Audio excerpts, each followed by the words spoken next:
আসসালামু আলাইকুম বন্ধুরা, আজকের ভিডিওটি আপনাদের জন্য ইন্ডিয়া ও ভারতের মধ্যে ধানের পার্থক্য, ধান চাষ কী কিংবা ধানের ফলন কী, কতটুক, এই বিষয় নিয়ে।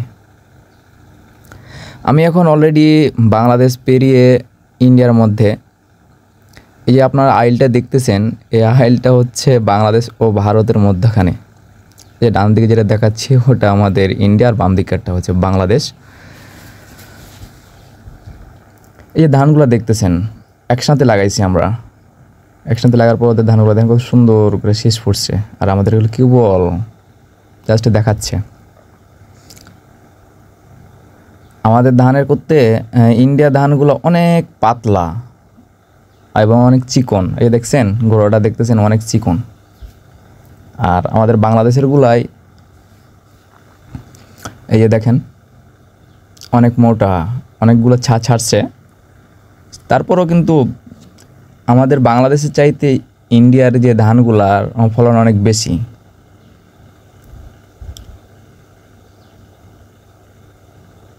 সেচ পরিমাণ কম লাগে এবং খরচও কম, সব দিক দিয়ে পারফেক্ট একটা।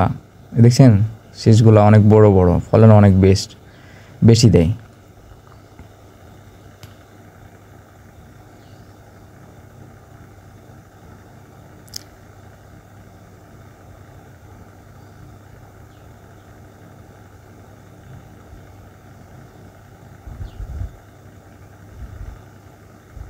দেখছেন কত সুন্দর লাগতেছে ওদের ধানগুলো দেখে। আমাদেরগুলো দেখতে ভালো লাগবে, আমাদেরগুলো খারাপ ছোটো, আমার একদম খুব ছোট করে দেখতেছি তা না। আমাদের দেশগুলো অনেক ভালো, তবে কিন্তু দেখেন এখানে ফলনের কথা বলা হয়েছে, অনেক সুন্দর সুন্দর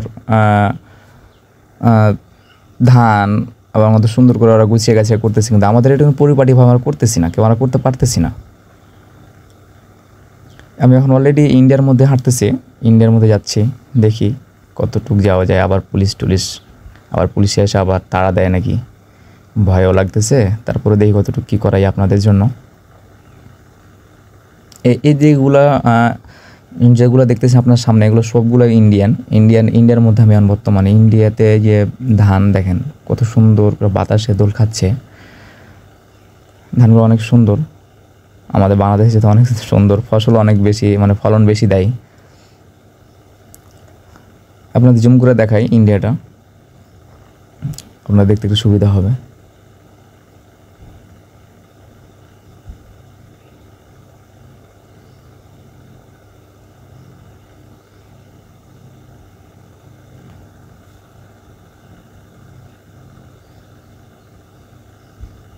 তো ঠিক আছে বন্ধুরা, আজকের মতো এখানে শেষ করতেছি। সবাই ভালো থাকেন, সুস্থ থাকেন, আর অবশ্যই যদি ভিডিওটা ভালো লাগে অবশ্যই কমেন্ট করে জানাবেন আমাদের। আসসালামু আলাইকুম।